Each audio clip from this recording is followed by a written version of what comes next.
estamos hablando de si no hablo muy fuerte, avísenme, tiendo a bajar la voz, ¿okay? Elegir correctamente al paciente con cáncer de vejiga músculo invasor. Como ya sabemos, el tratamiento histórico y estándar del cáncer de vejiga músculo invasor siempre ha sido la cistectomía, ¿no? La cistectomía radical, más una neoadjuvancia con tratamiento sistémico y en algunos casos una cistectomía parcial para aquellos que son tumores pequeños que están en cúpula, más o menos tratamiento sistémico. Pero hoy vamos a hablar de una posibilidad en ciertos pacientes que es la terapia de preservación vesical que se realiza con quimio-radioterapia.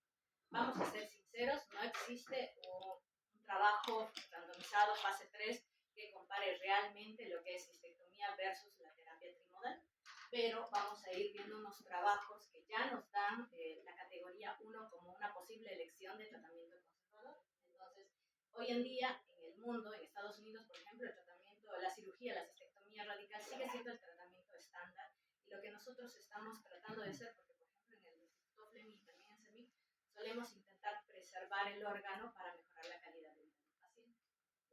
Entonces, ¿es posible preservar la vejiga en estos pacientes? Sí. Nosotros cuando intentamos preservar la vejiga no estamos intentando dar un tratamiento inferior a la cistectomía radical, estamos intentando dar un tratamiento totalmente equivalente. Entonces, es radical, es con intención curativa y vamos a tener un equipo multidisciplinario que va a participar, que son los urólogos realizando una resección transuretral máxima, nosotros los radiologólogos, los oncólogos acompañando con un tratamiento sistémico radiosensibilizante.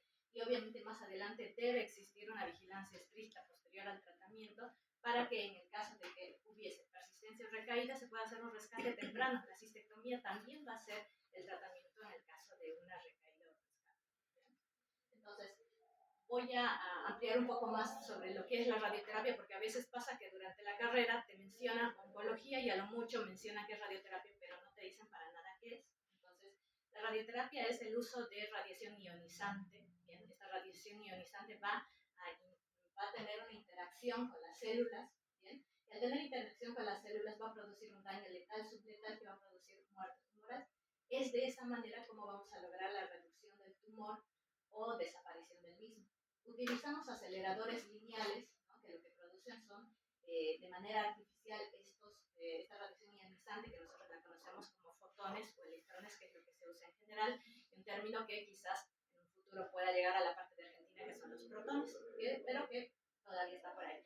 Este es un tratamiento locorregional, significa que solamente va dirigido a la zona que vamos a tratar, no tiene otro efecto en otra zona. ¿Bien? ¿Y cómo funciona? Diariamente se da una dosis, un fraccionamiento constante de lunes a viernes, se da un reposo sábados y domingos, y estos tratamientos pueden durar entre 20 fracciones e incluso hasta 32 fracciones usualmente, ¿no? ¿Cómo funciona? La energía ionizante lo que hace es interactuar con la doble cadena de ADN y lo que hace es romper esta doble cadena y producir un daño letal. Pero también de una manera indirecta va a producir radicales libres, y los radicales libres van a producir un daño subletal. Que si este daño subletal es acumulativo con el pasar de los días, vamos a lograr la muerte celular tumoral. ¿Bien? Entonces, acá yo les muestro que esto es una célula normal, que es una célula neoplásica y radiada. Tiene ciertas mutaciones, entonces deja de repararse con el tiempo y este daño subletal va a producir la muerte celular. Mientras tanto, las células de órganos sanos van a tener la capacidad de repararse día a día, ¿bien? Obviamente acompañados de síntomas porque estamos produciendo un proceso inflamatorio diariamente, acumulativo con el avanzar de las sesiones. Entonces, si nosotros hablamos un poco de qué es lo que ha pasado en los últimos 50 años con la radioterapia, puntualmente antes teníamos las bombas de cobalto. El cobalto es un elemento radioactivo. Agarras el elemento radioactivo y está dentro de una bomba que es un compartimiento de plomo, ¿no? Y tú tienes una pequeña compuerta, expones al paciente a través de esa compuerta en la zona que quieres tratar y te guías simplemente con placas radiográficas. Pero esto estamos hablando de hace mucho tiempo. Hoy en día casi no quedan bombas de cobalto, la única es la que queda en el Marie Curie por necesidad en la parte de la salud pública, pero pronto van a inaugurar, y ya están inaugurando su acelerador lineal y la bomba de cobalto va a pasar a ser parte de la historia como en el centro como en el resto del país. Entonces, con el advenimiento de las tomografías, podemos por fin sumarle una dimensión más, que es el de la profundidad. Por primera vez podemos ver dónde se encuentran los órganos, dónde se encuentra la enfermedad y poder localizar la zona para irradiar. desarrollar, pero ¿qué es lo que sucede? Estamos muy limitados por dónde podemos ingresar, sean campos anteriores, posteriores o laterales. En esta intersección, nosotros vamos a tener la dosis para tratar, por ejemplo, este cáncer de esófago. Pero ¿qué es lo que sucede? Sí, parte del corazón, parte de los pulmones, parte de la médula va a recibir cierta dosis, pero hasta ese momento es lo que teníamos, y esto es lo que se llama radioterapia 3D o conformada o tridimensional. Pero los nuevos equipos, los aceleradores lineales, lo que nos permiten es ingresar por más campos. En vez de ingresar por 4, podemos distribuir esa dosis. Ingresamos, por ejemplo, por 5 campos, por 7 campos, lo cual nos permite tener una conformación de la dosis. Se distribuye la dosis hacia los órganos de riesgo y la zona de intersección es la que va a dar la dosis y va a producir el efecto de la enfermedad. Entonces, ustedes tienen diversos campos por donde ingresan la dosis, los fotones, y es en la intersección donde vamos a dar la dosis completa. Pero también con la mejora de la tecnología, nuevos aceleradores lineales, el acelerador lineal tiene la capacidad de modular la dosis. Entonces, podemos ingresar no ya por 5 o 7 campos, podemos ingresar por 360 campos, los cuales van a modular correctamente la dosis, nos van a permitir, por ejemplo, realizar tratamientos como este que es el PIMA.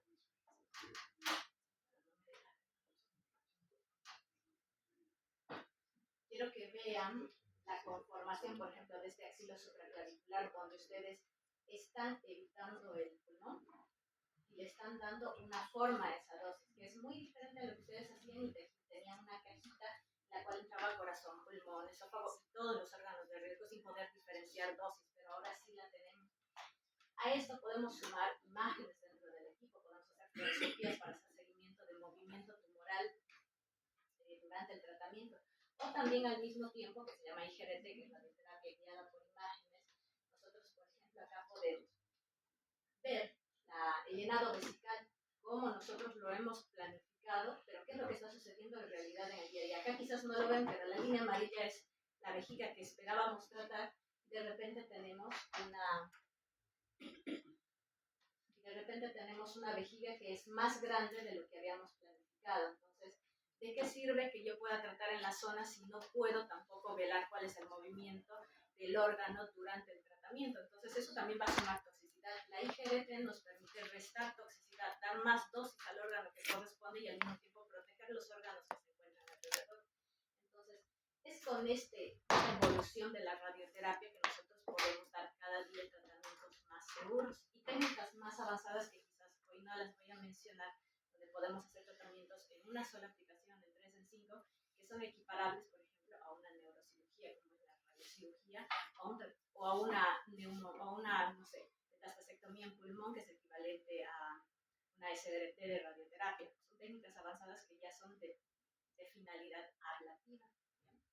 Entonces, como para que entiendan un poco en qué consiste, el paciente siempre va a ser visto en consultorio, evaluado el caso, determinado si es un paciente fit para realizar conservación de vejiga. Esto no lo va a decidir solamente el radioterapeuta, sino va a ser un comité multidisciplinario que va a determinar si este paciente puede conservar esa vejiga en conjunto con urología, oncología, patología, imágenes. Nosotros los radioterapeutas y los oncólogos, nosotros posicionamos al paciente y le hacemos una tomografía, y esta tomografía no tiene la finalidad de verificar cuál es la enfermedad, porque al final de cuentas este paciente ya viene estadificado, ya viene estudiado.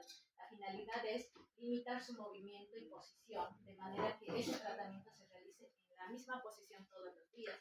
Dejamos una serie de tatuajes en el cuerpo que van a ser una guía en conjunto con estos láseres para evitar que el paciente tenga rotación, balanceo, cabeceo durante el tratamiento. Tomamos esa tomografía y ya dado que cada paciente anatómicamente es diferente, incluyendo el volumen o el cuerpo, el diámetro abdominal pélvico, son totalmente diferentes, vamos a marcar cada tomografía, tanto los órganos que se planean proteger como el órgano que se planea tratar.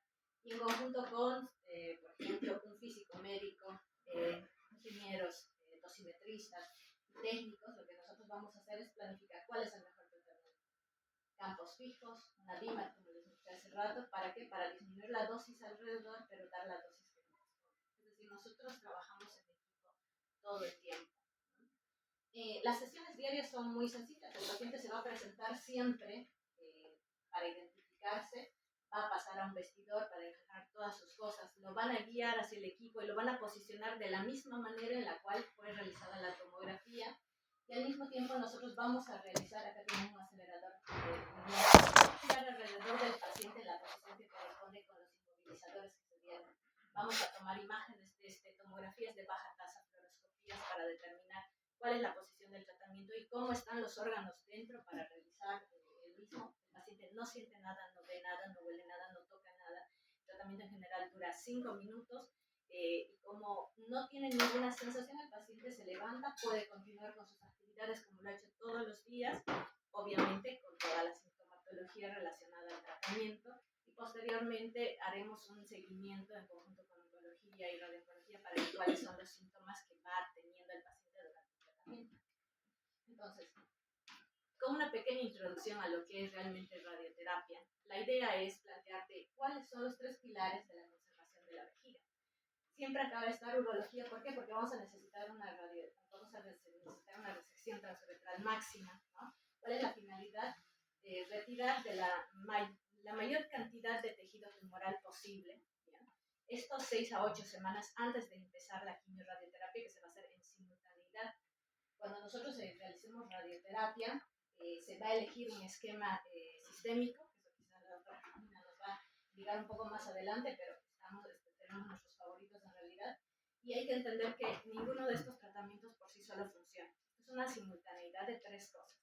Debe haber una resección transuretral, se debe hacer un tratamiento sistémico acompañante a la radioterapia.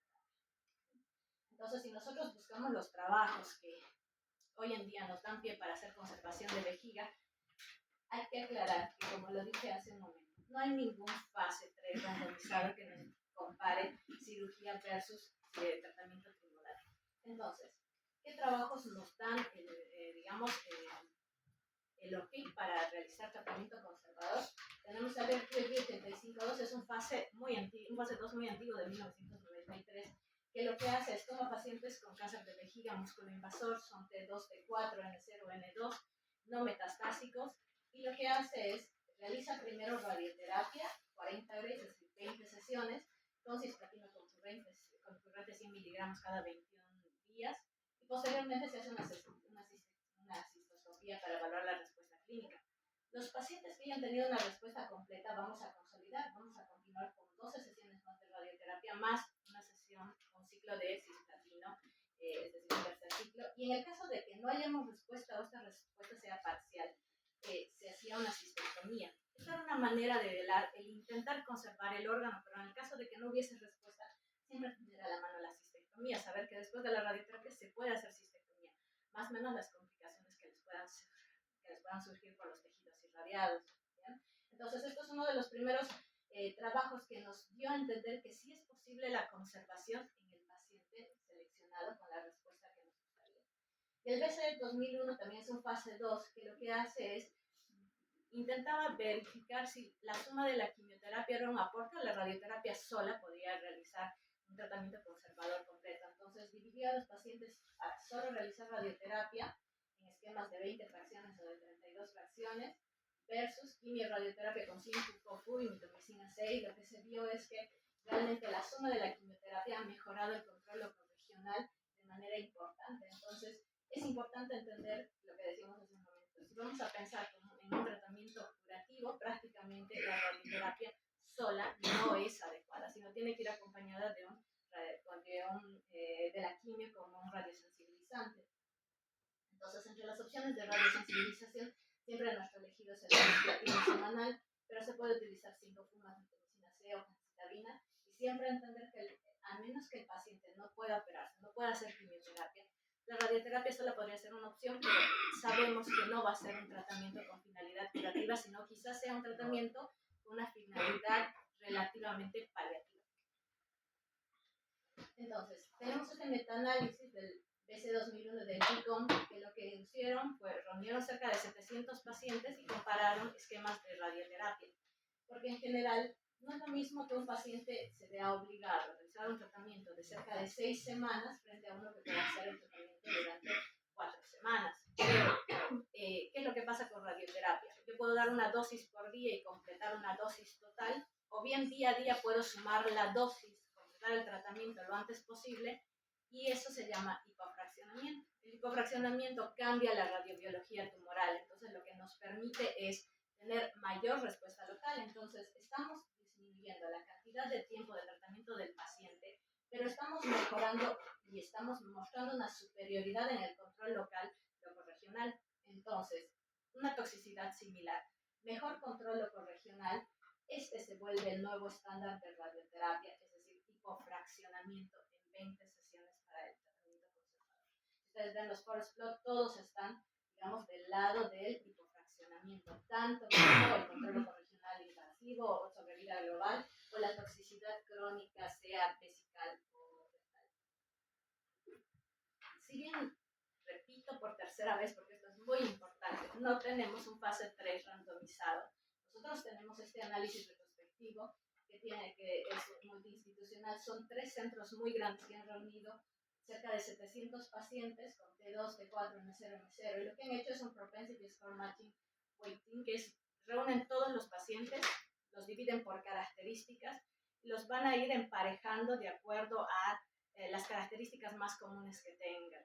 En palabras simples, es como si los vas a agrupar y vas a generar una randomización y vas a comparar qué pasó con aquellos que hicieron terapia trimodal versus qué pasó con aquellos que hicieron cistectomía. No, es como un falso randomizado, pero es lo mejor que tenemos hoy en día. Es el último estudio que salió el 2023. Entonces, elige correctamente a los pacientes. T2, T4, M0, M0, tumores solitarios menores de 7 centímetros, sin hidronefrosis o unilateral que se pueda resolver de la mejor manera posible, no carcinoma in situ multifocal ni tampoco extenso, y una función vesical adecuada. Si la vejiga no está funcionando adecuadamente, ¿para qué queremos conservarla? Debería ser una cistectomía.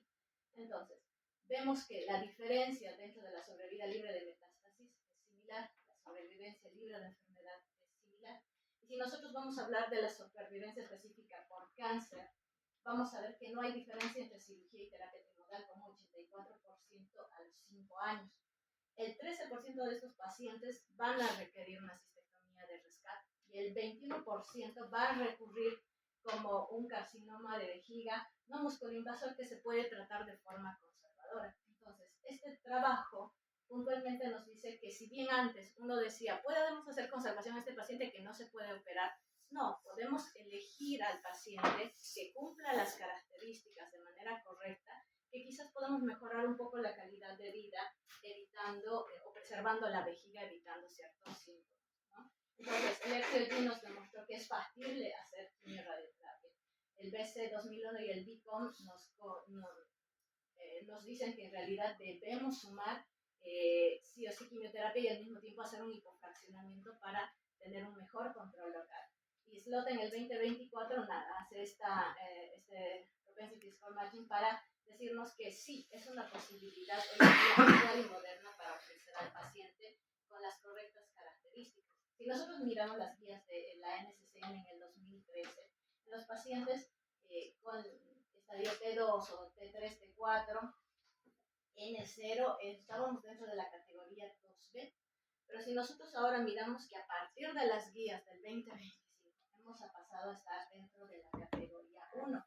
Y no solamente eso, sino han sumado otros estadios más, pero repito, deben ser pacientes cuidadosamente elegidos.